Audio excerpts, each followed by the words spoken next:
Today is December 5th, 2011, and my name is Marty Dick. I'm interviewing Janice Wheeler, a lifetime resident of Sunshine Canyon who lost her home in a fire. This interview is being recorded for the Maria Rogers Oral History Program and being filmed by Don Dick. Yes, our home was destroyed on September 6th, 7th, or 8th by the Fourmile fire. We're not sure which day it actually burned. Our family, the Covey family, had resided in Sunshine for 50 years. We were about ready to have our 50th party or celebration of our 50 years up in Sunshine on December 15th, but unfortunately the fire had different plans for us. Mom and Dad had moved up there in, I believe, 1960. They had lived in married student housing down in Boulder, and Dad had been born and raised in Cripple Creek and in mining communities in Colorado, and he loved the mountains. Mama came from Omaha, Nebraska, and she was just an adventurer, and wherever Daddy wanted to go, well, she was fine going with him. So they had 2 children, me, Janice, and Marty, and I was approximately 2, and Marty was 1, and Dennis, I think, was probably on the way. So they started looking in the newspaper for another place to live other than married student housing, because Daddy had to, in order to keep his federal status with the U.S. government after being in the military and working on a dam project, he had to give up his schooling, or you lose that tenure and that status with the government, which is kind of weird. But anyway, so it was cheaper to live in the mountains at that time, so they answered an ad for a home that was for rent in Sunshine. And so in November, probably, of 1960, they drove up the canyon, and Mom said as she rounded the corner by the schoolhouse and came around and saw the house, she immediately said, "Oh my goodness, this is where we belong." So, so they rented this house, and there's another story that goes with that, that the gentleman that was in charge of getting the place rented had encountered someone who wanted to pay more to rent the house. Well, Mom and Dad had already put the deposit down, they'd already signed the lease, they had the key in hand, and were getting ready to move in. And the guy said, "Well, I think, you know, something's come up, and I'm afraid we're not going to be able to, you know, give you the house. Can I come by and get the key?" And Mom said, "Why, no, my husband has it, and he's at work." And so he had to kind of let it go. But really, she said she had the key all along, and he was not going to get that house back from her. So that is that. So they moved up there with 2 children. Maybe Dennis was a baby. He was born in 1960, so he was just a few months old. He was born in May of 60. They moved in there, I guess, December 15th of 1960. So a little entourage. And so we resided there for a couple of years. And then the small summer cabin up on the hill came up for sale. And I don't think it had any electricity. It didn't have any water. It had an outhouse on the hill. Mom and Dad bought that for $5,000, and they borrowed the down payment from my dad's brother and proceeded to then move their family up there. Daddy installed the electricity. Daddy dug the first well. Mom, of course, was at his side the entire time. You know, she had a wood-burning cook stove. All of the heat in the house was potbelly stoves, and I remember coming home from events and they would go in and build a roaring fire in the potbelly stove and wrap quilts around the wood-burning stove, and then come out to the car. The car was warm, and wrap us in these blankets, and then take us and tuck us into bed until the house had warmed up. And so Mom cooked and baked and everything on that wood-burning cook stove. We took baths in a copper tub.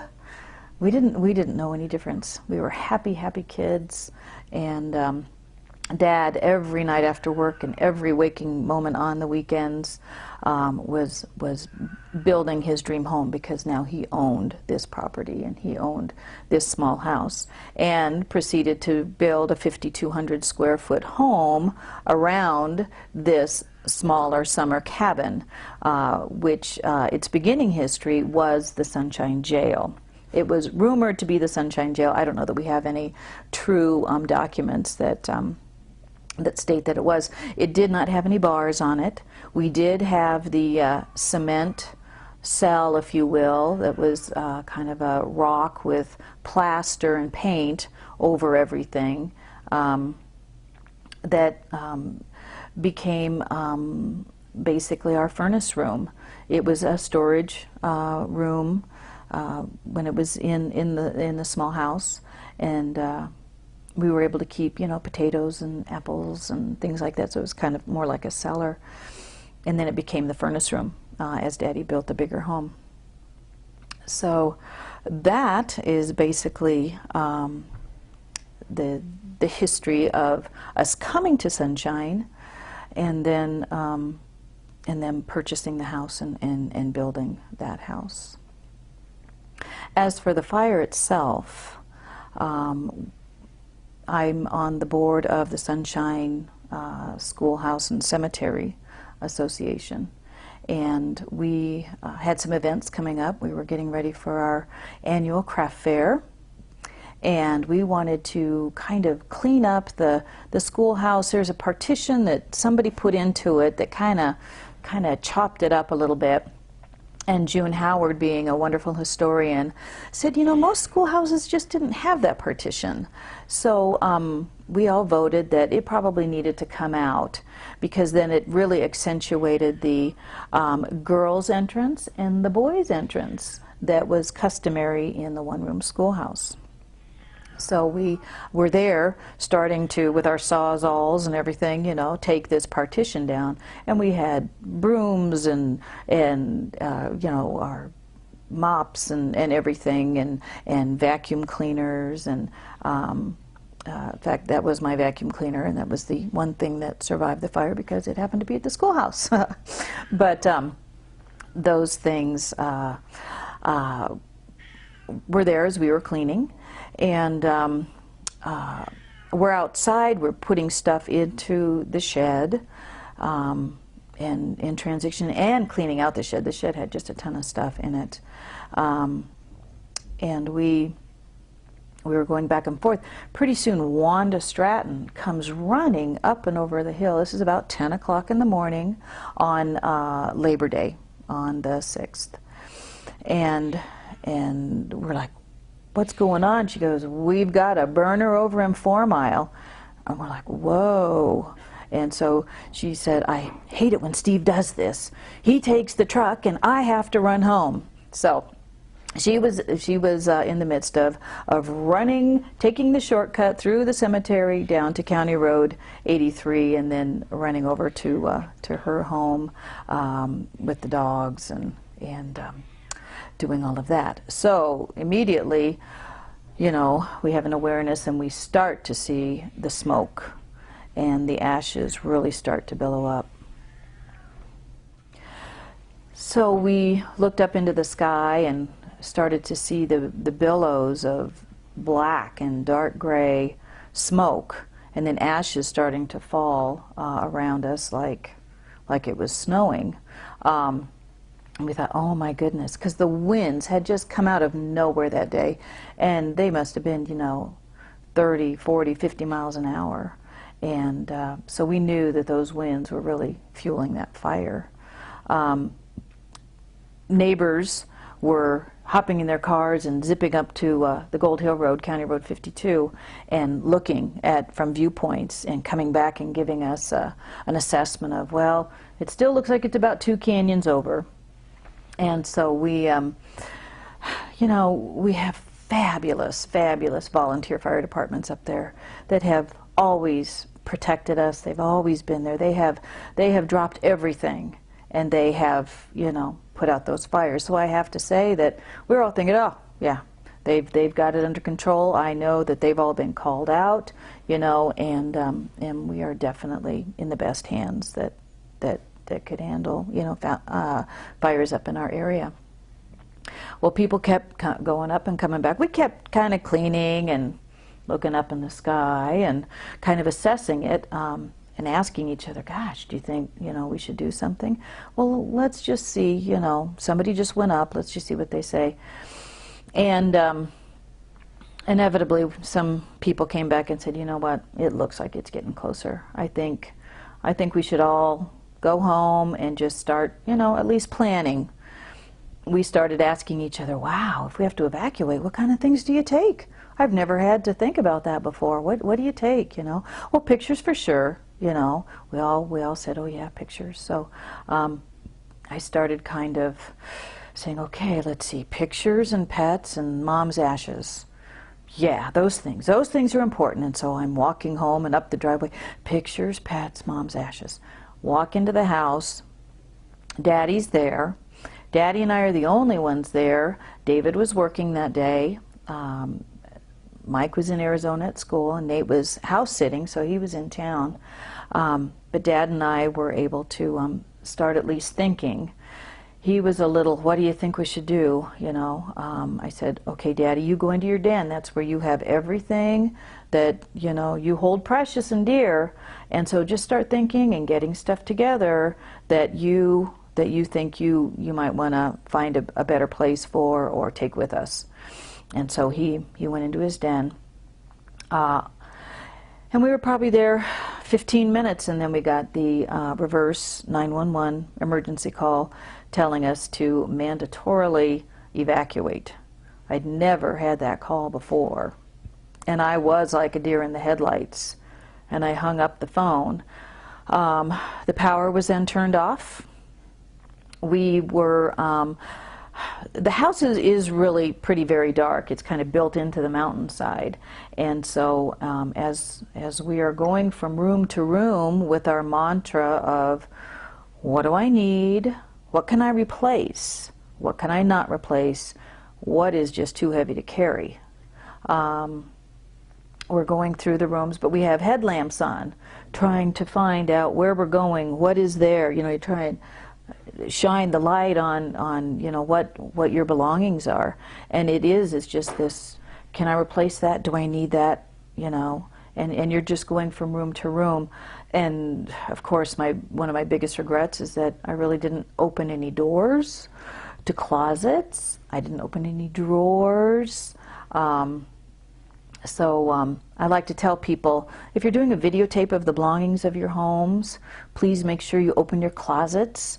Get videotapes of those belongings in your closet. Get videotapes of things in drawers. It will help when you need to recount every little thing that you have lost in a fire. Yeah, there are things that we didn't grab that we wish we had, as everyone did. Some things like this beautiful grandfather clock that my uncle had made with his own 2 hands, too heavy to carry, you know. So you still just keep thinking, oh, we'll be back, you know. So of course we did the pets and the pictures and mom's ashes. We made sure that mom came along with us, and just went from room to room. David could not get up. They would not let anybody come back up the canyon. You could only go down the canyon. So, you know, there are some things like David's Boy Scout memorabilia that I wish I had been able to take. I did go through and pretty much take every picture off the wall, and all I had was laundry baskets for some reason. So I have laundry baskets full of things, and we had surprisingly, a lot of laundry baskets because along with the pictures going into these laundry baskets, they happened to be in front of, in our bedroom, and that's where we kept all of our photo albums and photos. I was able to just kind of scrape, you know, things off of shelves into these laundry baskets. Of course, not knowing that my wonderful husband Dave was doing his own little scanning project downstairs with all of our photos, so that we could have them all on CDs. And so, needless to say, I was only grabbing negatives and not pictures. And the pictures, he kept saying on the phone, and get the pictures onto the table. And me with my headlamp, I'm down there, and I could not see any pictures, but at least we have the negatives. And so we were able to grab computer hard drives. We left monitors because you can replace those. And then again, pictures. And then we had Imp, our 20-year-old cat who belonged to my grandmother. And she went into a laundry basket because I could not find the kitty carrier. Do not know where that thing went. And we had a lovely little bunny that went into a laundry basket as well. And I was able to kind of keep the bunny from jumping out by putting cardboard over the top, and luckily I thought to get food for the animals as well. I was able to grab dog food for Milo, the dog. Dad took him down in the truck, and I had the bunny and the kitty in the laundry baskets in the van.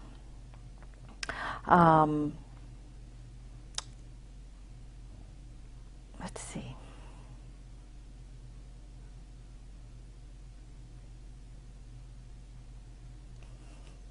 Sorry, I can't. What were you thinking? I can't think. Well, yeah, well, that's part of it. You couldn't think. You're right. You are very right. Because you just, like I said, you have this mantra going, you know, of what do I need? What can I replace? And that you will be back. You just know that you're going to be back, and move right in, and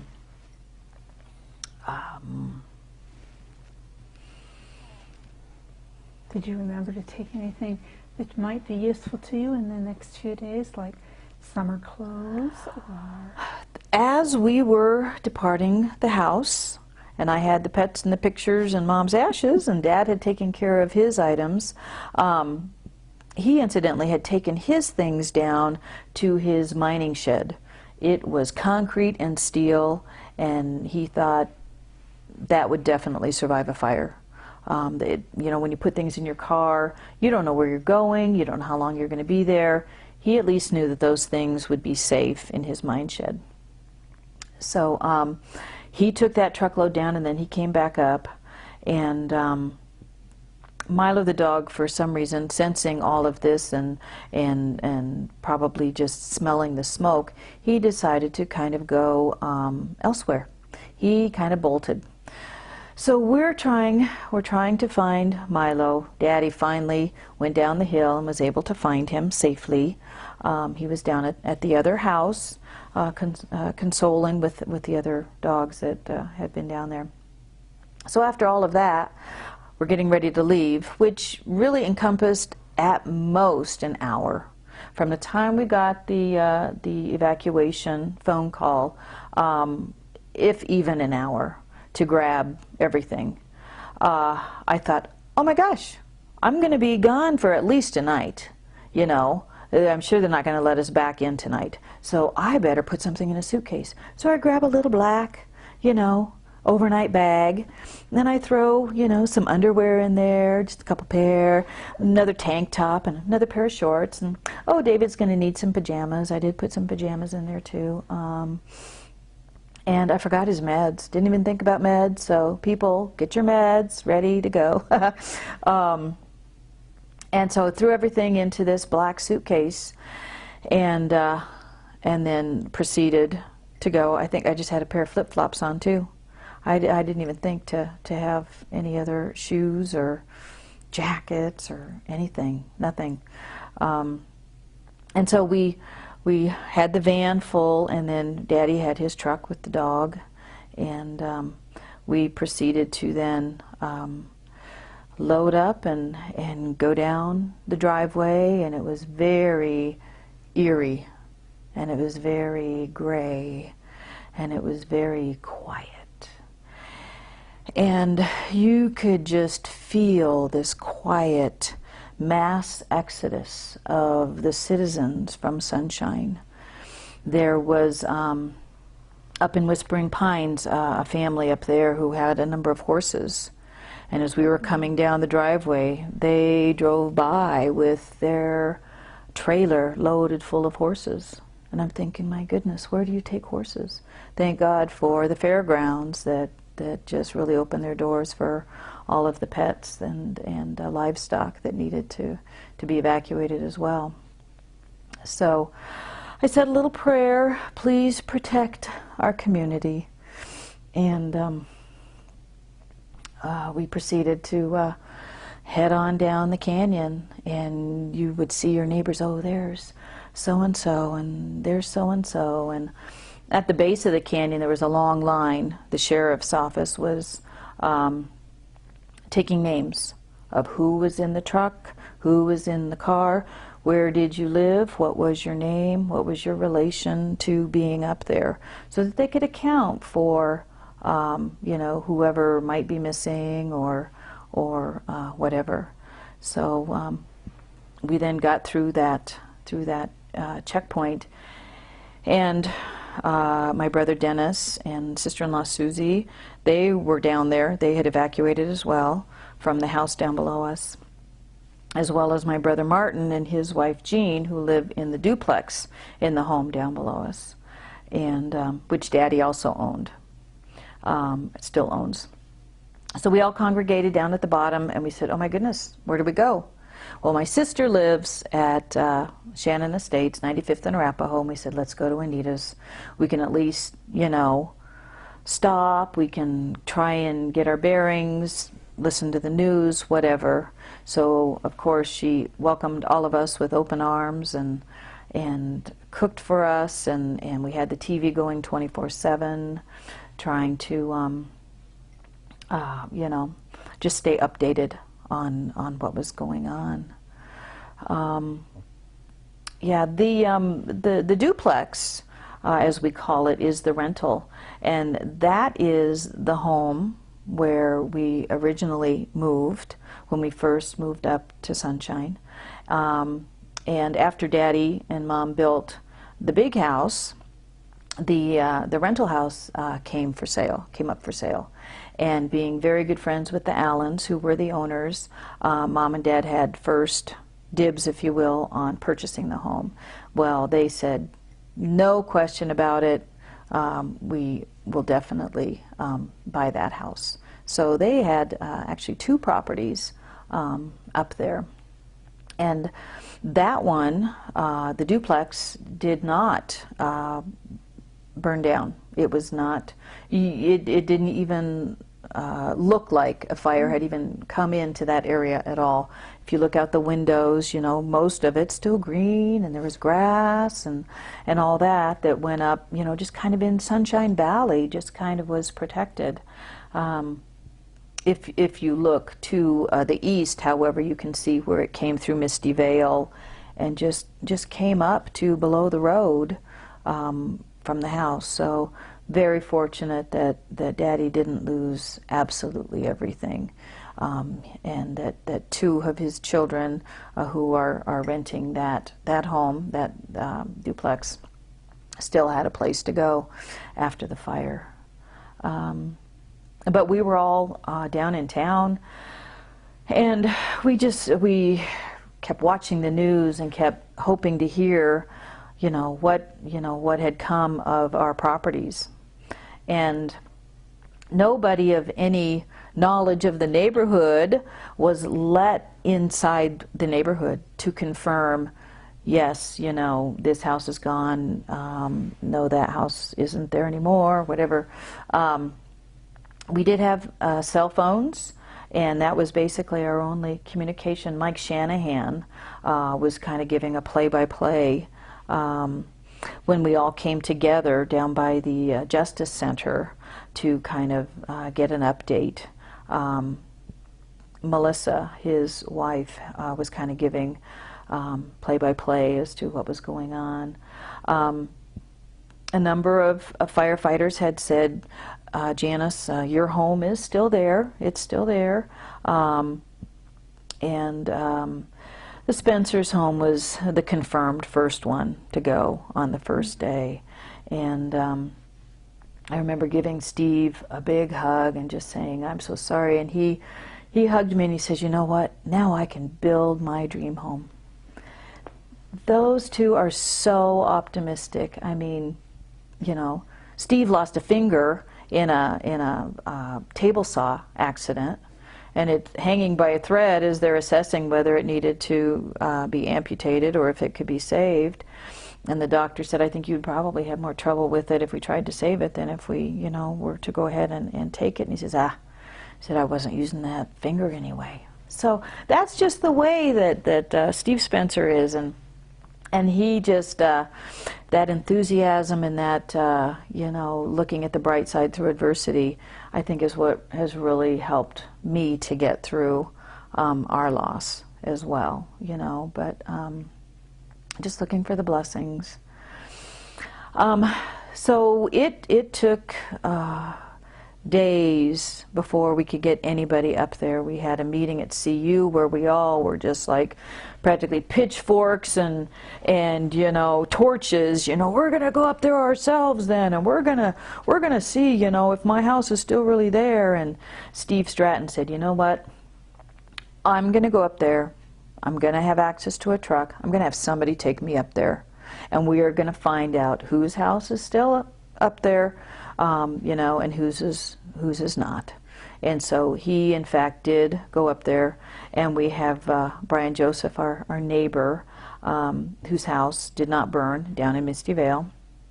He had a four-wheeler that he was able to kind of get up there, and he actually took pictures of our home burned, and he was able to email that to Daddy. And it was, I can't remember if it was that next Thursday or Friday when I got the call at work that Daddy had called me and said, our house is gone. I have a picture to prove it. And I was in the office where I work, and some people said I screamed. I just remember being overwhelmed, but also I had an answer. You know, for 3 or 4 days, your mind is like an endless loop. Just give me the information I need. You know, give me the information, and then I'll know how to process it. I will figure out how to go from there, but you keep going back and forth. Well, if it's still there, then I'll go this way, and if it's not, then I'll have to go this way.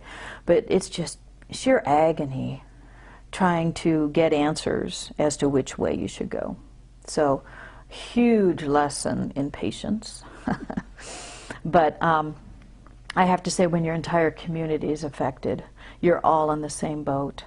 Had this been an incident where it was just our family, I don't know where I'd be. I'd probably be in Pueblo in a little padded room in a white jacket, you know, but it was our entire community that came together and supported each other and hugged each other as we found out whether our house was gone, or if you had been fortunate enough to still have your home to go home to. And some people felt very bad that they had a home to go home to, and I said, don't you dare feel bad. You should feel so blessed. But you're going to have your own things that you're going to have to deal with, you know. You're going to have to drive through that devastation 2-3 times a day. You're going to have to, you know, miss us, you know. There will be those that, you know, of course, will rebuild, and those like us who chose not to. And it's mind-boggling to even try and wrap your head about it. Some people instantly knew that they were going to rebuild. There wasn't a question about it. That community was their community.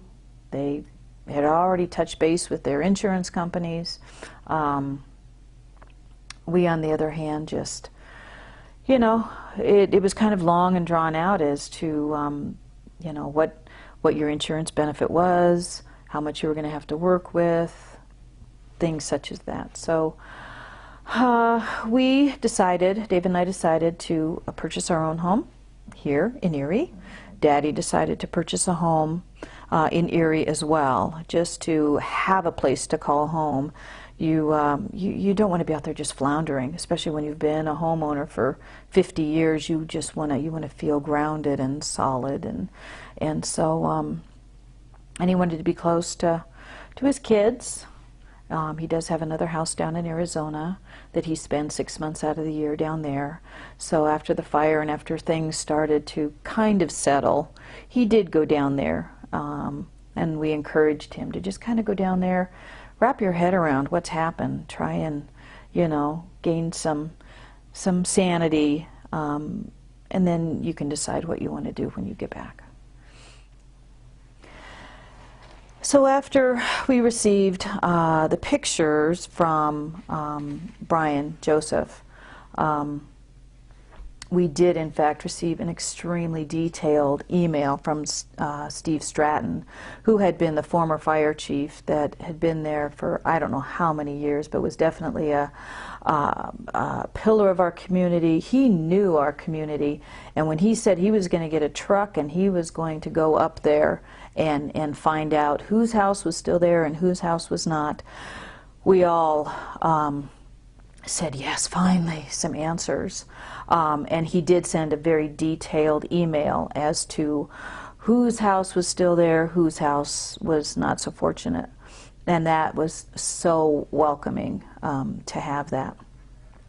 We had, it was just utter chaos and utter agony, truly, from the time of being evacuated to the bottom of the canyon. And you're like, okay, what do we do? Where do we go? And so that's when we decided to go to my sister Anita's house. Anita, incidentally, had been born in 1962 up in Sunshine at what is now the duplex, but that was in the original home. So there were 4 children and mom and dad in that rental home. But so we went to Anita's house, and again, she welcomed us with open arms. And so we got, the bunny and the kitty in the spare bedroom, and Dad stayed there. David and I had what we called the bungalow, which was a lovely big tent out in the backyard. And of course, it's still, early September, and it was gorgeous weather.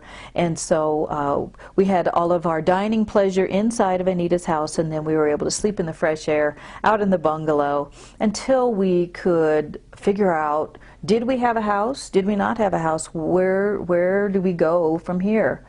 So that was probably, 4 days of not even knowing, not getting any information. There were a number of meetings. After being at Anita's house, there was a meeting called at the Justice Center that I think was maybe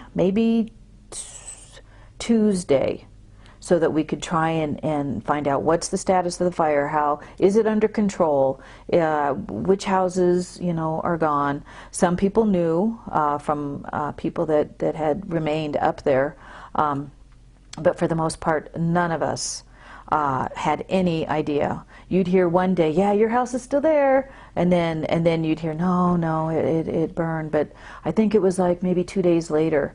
But nothing until we had a picture. That's what I needed, was a picture showing Dad's monolith of his beautiful fireplace. It was the only thing standing. But so the Justice Center, we had the sheriff trying to fill us in as to what was going on fire-wise. Still not even under control.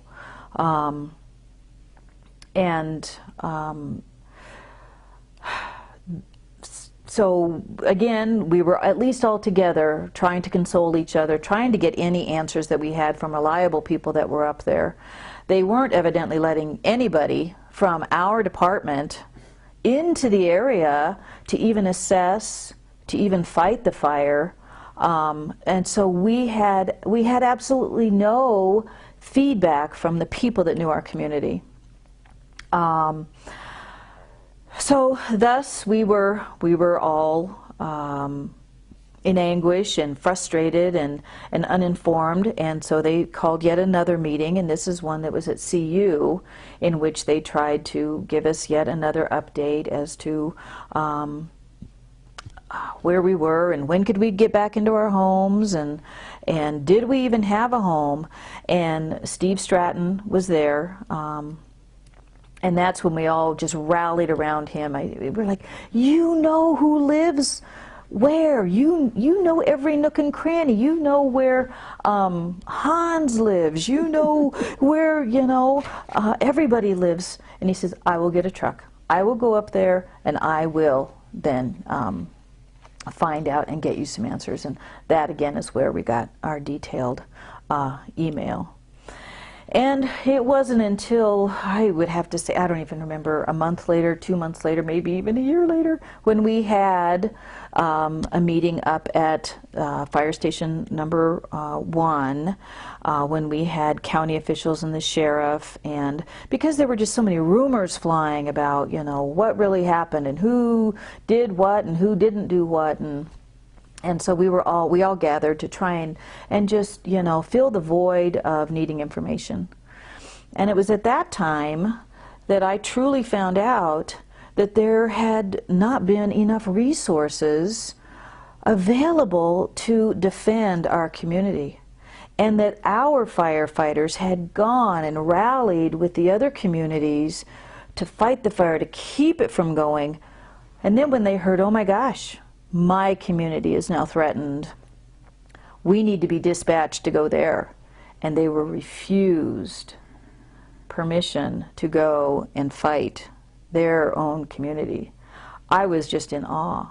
And I think they were too, and they were so frustrated. I could just tell at this meeting just how frustrated and just how that was like their job. They needed to be there and they weren't allowed to go there. And of course, this beast of a fire was just relentless. These winds, these torrential 60-mile-an-hour winds, and the heat and everything. I mean, it just was ravenous as it ate up the mountainside. And we, of course, would never, ever want anyone, be it in our firefighting community or any other firefighting community, to risk life and limb. It is stuff. We do value lives, and so I do understand, the evacuation and all of that, and I know that the planes couldn't drop water and fire retardant because of the winds. They couldn't even get the planes up. And so, just tons of frustration, tons of that's just the way a fire is, that's just the way our front range is, that's just the way our resources were, given how fast and furious that fire was moving. So, I personally hold no one harmless other than Mother Nature. And even the place where the fire started, that person who, I don't know, they must feel terrible, but I've just been wanting to I don't know, bless them in my own way. Because that's got to be hard to carry that. I need to rephrase that. I blame no one, is what I really want to say there. Accidents happen. Things happen. Life happens. You do have people that want to find blame. That's part of their answer. That's part of their solving their grief, dealing with their grief, is if they can. It's just part of the brain's computer. I can't go on until I find this peace. And to them, that's that peace. To me, my peace is having my family, having my pets, having a new beautiful home, having new furniture, new wardrobe, new beginnings. It's the yin and the yang, and it's I've never been able to to equate what it would be to be a phoenix, to literally rise from the ashes, than what we have done, what our community has done. Everyone that goes through any kind of devastation, you pick yourself up and you pick out the goodies. And yes, you cry, and yes, you get mad, but what can you do about it? Not a thing, except take care of yourself and your family, and move on, and try and be the happiest person you can possibly be by just living each day. This is part B, a continuation of the interview with Janice Wheeler, which is being recorded for the Maria Rogers Oral History Program at the Carnegie Library. The date is December the 5th, 2011, and my name is Marty Dick. So, the progression of our addresses, I believe I counted 5, maybe 6 different addresses during this time. First of all, we started at 479 County Road 83, which is the big house, as we refer to it.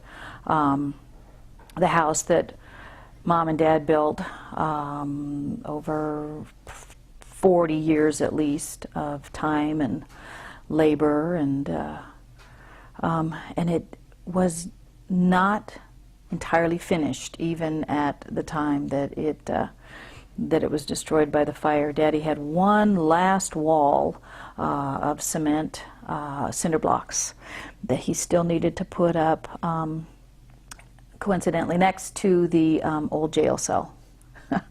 But so anyway, I feel for him, and that was his love, that was his life.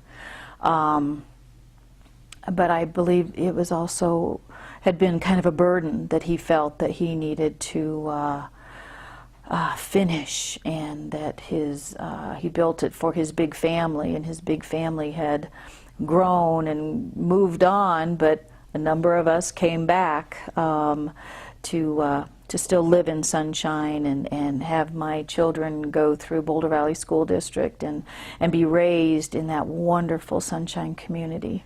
So I have no regrets there at all. Excuse me, did he, when he put all his belongings in the cement storage shed, did they survive? They did survive. He, I don't know what he was thinking, but I think he knew, because he had built that steel shed with the cement, and that it really had no greenery or anything around it. Any embers that blew over would not have caught it on fire. There were no trees or anything around it, so I think he felt that was a very safe place to put anything that he wanted to put down there. So after the fire, when he did come up, he went right to that shed and was very happy that the things that he had put in there were still there. We were with him pretty much throughout all of this. So from 479 County Road 83, we then went to the bottom of the canyon, segued over to my sister Anita's house, where we stayed for approximately 4 days until we found out, did we have a house or did we not have a house? Once we found out that we no longer had a house, it was instant communication with the insurance company. They immediately set us up in some wonderful suites, a maid service, and kitchenettes, and it was very nice. Of course, we had very little to move, but we stayed there. And there were other families from the fire, from Gold Hill and Fourmile, that had also found this as a place to live. The insurance companies, I think, for the most part, were very accommodating. They really wanted us to be safe and secure during all of this. And there were a number of other fabulous entities that came to the call. The entire community opened up a drop-off area for clothing and food and toiletries, and it was just blocks and blocks of cars and trucks dropping off these items at these drop-off centers, and then we could go shopping. And I tell you, in Boulder, there's some mighty fine things that people brought that we were able to start our new wardrobes and our new kitchens with. And so I can't commend them enough. The YMCA opened up their entire facility for all of the insurance companies so that we could all go and network. If you had an insurance company, if you did not have an insurance company, they had county agencies. They had everybody there to answer your questions, get you set up on whatever you needed as far as temporary housing went, temporary food, things such as that. The Humane Society was there with a huge trailer of kitty carriers and doggy beds and leashes and collars and food and bowls and bunny food, and I think if you had a ferret, they would have had ferret food to help you care for your ferret. So that networking was absolutely phenomenal. It became an adventure in itself. We'd all kind of go shopping together, and it was just so wonderful to have the entire community of Boulder and even Longmont, who housed all of the livestock and stuff at the Boulder County Fairgrounds. Everybody came to our call and just couldn't do enough. I had people that wanted to just bring down trucks of stuff because they knew we needed beds and we needed clothes, and I had to stop them and I had to say, I'm sorry, I have no place to store it. I don't even know where I'm going. I so thank you and bless you for wanting to help us, but I have no place to put it. So that was the problem, that people wanted to give, and we would love to accept, but we had no place to put things. So that was the suites. We were at the suites, and we were there for 2 weeks, and then it was time to find more permanent housing, and so the insurance company set up these showings for me to go to these houses, and they said, you pick which one you want, and we will pay your rent for you for up to a year. And so here I am. It's in September. I am principal's assistant at Louisville Elementary. My office mate, Diana Breed, also lost her home in this same fire. We were basically just a stone's throw from each other. But here we are trying to start the school year. Both of us impacted gravely by this incident. Our school district was absolutely phenomenal in giving us the time that we needed to do whatever we needed to do, but yet we still took our job so seriously. So here we are trying to do insurance, we're trying to find different places to live, still trying to make it look like, gosh, there's nothing going on in our lives except for our daily work at Boulder Valley School District. But you know, you rise to the call. You really do. I took one day and I went and I looked at the houses that were available for rent, and it's comparable to what your home was. So we had a 5,200 square foot home. So yes, I think we had probably 3,000 square foot home over on Schooner then. After the suites, we had the Schooner house, we call it, for a year. And as that was coming around, that allowed us to get ourselves grounded again, wrap our heads around what had happened, get everything with insurance in line. That was agonizing, I have to say, in having to recount everything that you had in your house. You had to write it down. When did you buy it? How old was it? What would it cost to replace it today? And then there's the depreciation factor that just kind of blew me away. But anyway, from it all came blessings, and we now, as of last June 28th actually, of 2011, we moved into our new home here, 2565 Wisteria in Erie, and we are very happy here. very happy, feeling very safe, very secure. I can still see my beautiful mountains. I think I know where everybody still lives up there, and so I still feel very connected. Lots of FACs still go on, the holidays coming, invitations for New Year's parties and cookie exchanges and things such as that are still coming through. So everyone is still reaching out and including us in the community. Then comes going back up. It was at least, I would have to say, oh my gosh, I can't remember how long it was. A week, 2 weeks before we were allowed to even go back up. I think it was closer to 2 weeks before we were even allowed to go back up to the house.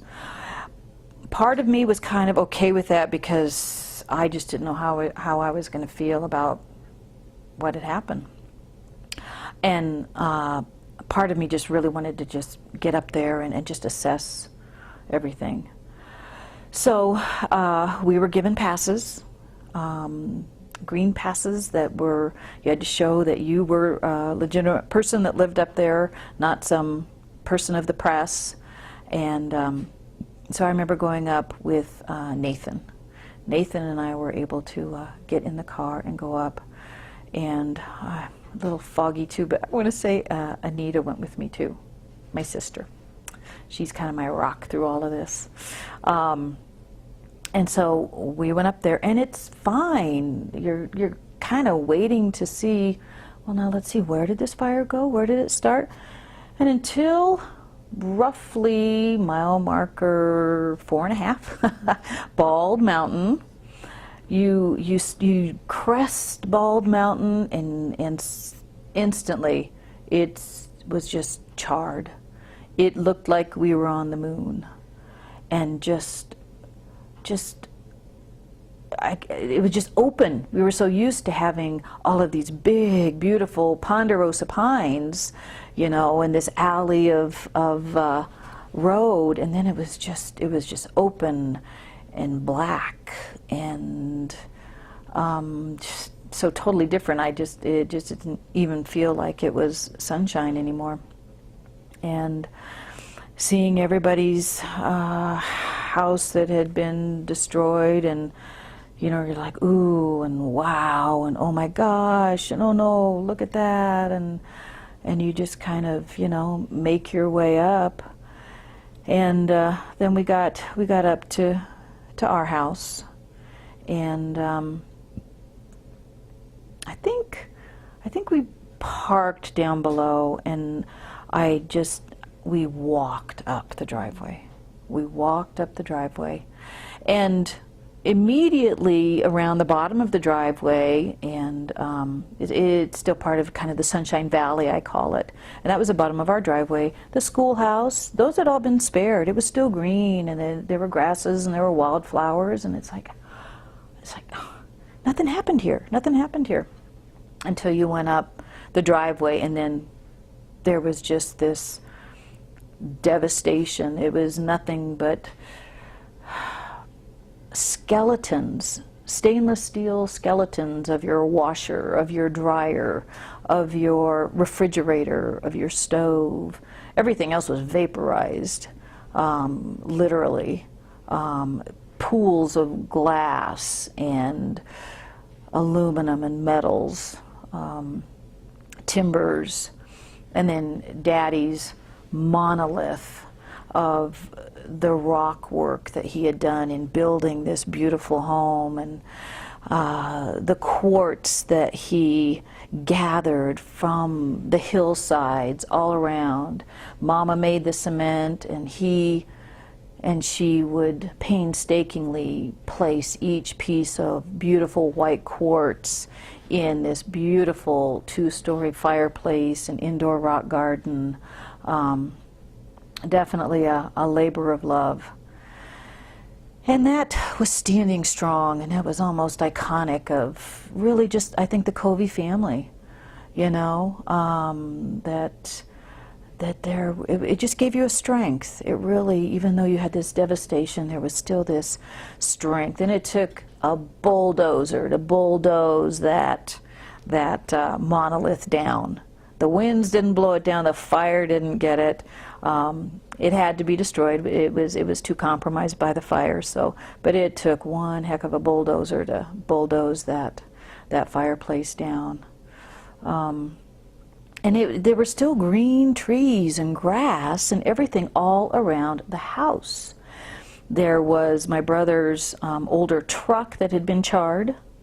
There was a sawhorse that had been charred, but yet there was green grass all around it. The house itself was gone, but trees and grass all around it. You kept thinking, now how could that happen? How could this still be green? And how could, this? There was one big, beautiful tree out in front. That definitely was charred, but it has my one thing. I have two things that I was able to save from the fire. One is a wind chime that my best friend growing up gave to me when Mom passed away. She came for her memorial and she brought a beautiful wind chime. And so I was able to salvage that, along with the bird bath. I love my birds. I absolutely love my birds. And so the bird bath survived, and so we have that here at the house as well. But it was just hard to just understand how that house, but of course it was made of wood. I'm sure those embers in that wailing winds just blew them over, and all it takes is, igniting, and that's, I'm sure, what happened. As I was up there, I just really started to reminisce about earlier sunshine, just growing up there, and just remembering that we really owned all of those hills. Those hills were ours. We tromped over every ridge. We knew where every mine hole was. We threw a billion rocks down those mine holes. They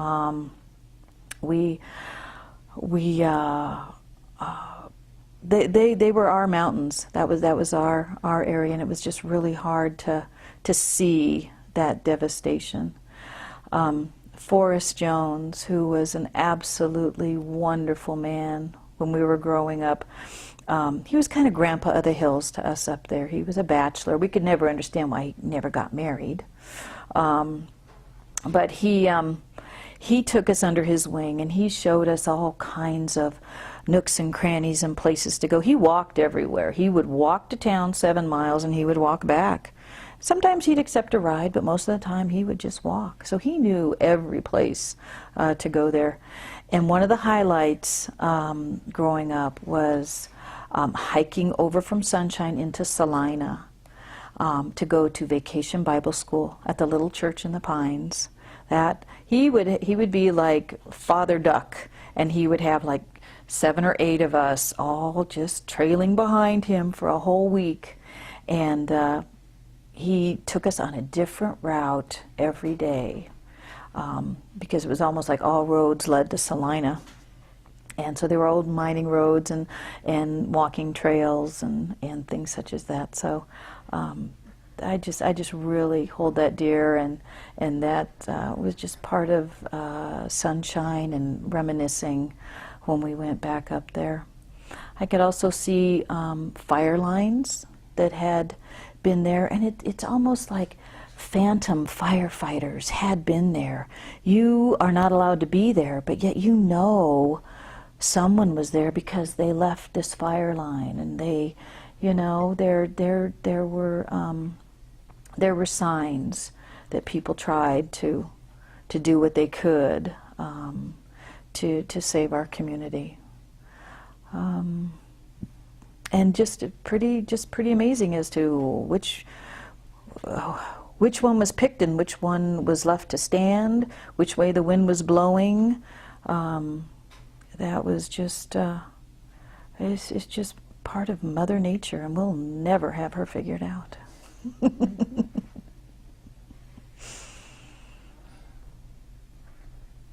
Did you go to school from Sunshine? Yes, all of us did. We always wanted to go to the schoolhouse. The schoolhouse was built in 1900. It was the second schoolhouse that was up there. The first one, had been destroyed by fire. Sunshine had experienced a lot of fires in its history. Across from our house, there had been 2 hotels that had burned at one point in time, too, during the heyday of Sunshine. It's my understanding that Sunshine even had more people in it than Boulder at one point in time because of the mining community that was up there. So anyway, so they needed to build schools to accommodate the families. And so the one that is currently standing was built in 1900. We always wanted to go to school there, but because it didn't have plumbing and heating and all those things that you really needed to have, we were bused. And so both my sister Anita and I went to Mapleton for our kindergarten years, but because we were riding the bus, we were able to be transported to whatever school had room. So Mapleton became too crowded, and we were then transported over to Washington. And that is where I went first through 6th grade. My brothers, Dennis and Marty, went kindergarten through 6th grade, and then Anita, for some reason, her kindergarten class went to Mapleton, and then was bused back over to Washington. So we did take the bus every day. We did Washington, and then Casey Junior High at that time was our feeder school there, and then on to Boulder High, and that's wonderful. And then to have my 2 boys who also went to Mapleton, who also went to Casey, and then who also went to Boulder High, we just felt a real connection there with that. And from there you went on to? Then I went on to CSU, Mm-hmm.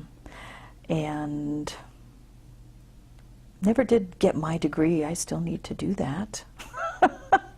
Maybe now, when the dust is settled and the boys are grown, I'll go back and maybe get that. That's still one of my bucket list things, is to finish my degree.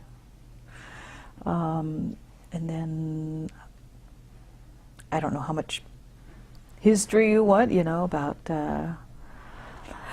David and me. I went to Fort Collins, and that's where I met David, and then we went to Tucson. He was with Radio Shack for 27 years, and he was a district manager in Tucson. Nathan was born down there, 6 months. Then we moved back up to Colorado when they reorganized that region. And so we stayed in Fort Collins, and then David wanted to finish his education, so we came back down to Boulder, and he completed that at University of Phoenix. We then were renting the house up in Sunshine. Let's see, and Nathan was 6, Michael was 2 at that time, so around 1993 is when we moved back to Sunshine and started being a part of that community again. Mom and Dad have a house in Arizona, so 6 months out of the year they were down there and needed somebody to house sit and take care of all the propane and the septic and the well and all of that kind of stuff, which I have to say I do not miss. I do not miss. I like having water when I turn on my shower, and I like having it hot. The joys of living in the mountains. Yes, yes, yes. So, there are trade-offs. But when you visited for the first time and Nate was with you, how did his reaction differ from yours?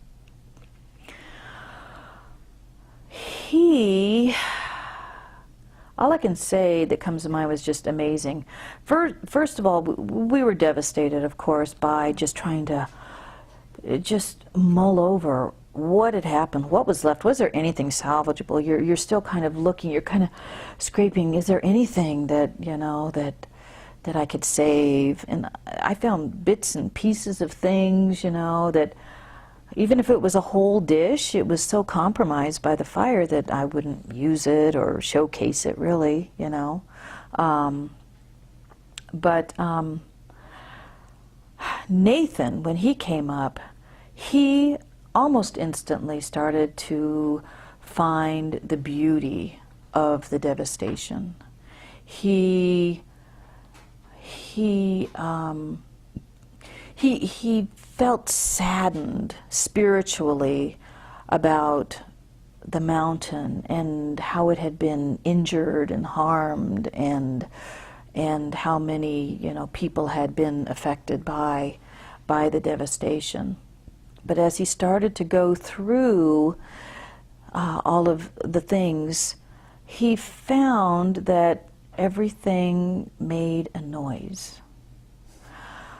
And there were things, he started looking and he started saying, ooh, I could make a sculpture out of that, just kind of as a memorial of what had been there. He really wanted to have some lasting memorial of things that had been left. So it was amazing how many speakers we had in the house, because he kept finding the speaker frames, and he had a whole pile of them. And he thought, oh, I could make a mobile, or I could weld these together. And so he just started, you know, oohing and aahing with this, and save me that, and save me that. Then he brought some friends up, and they were totally unbiased. They were able to look at what had happened, and they were photographers, at least one of them was, and got some beautiful close-ups of the patinas that had changed on things from the fire.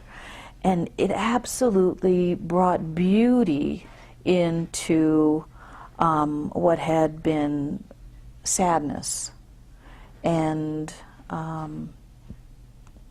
just seeing him have that outlook on it, again, helped me to maintain an optimistic, life goes on. No matter how it changes, there's still beauty there. You might look at it differently, but gosh, even devastation just has its own beauty.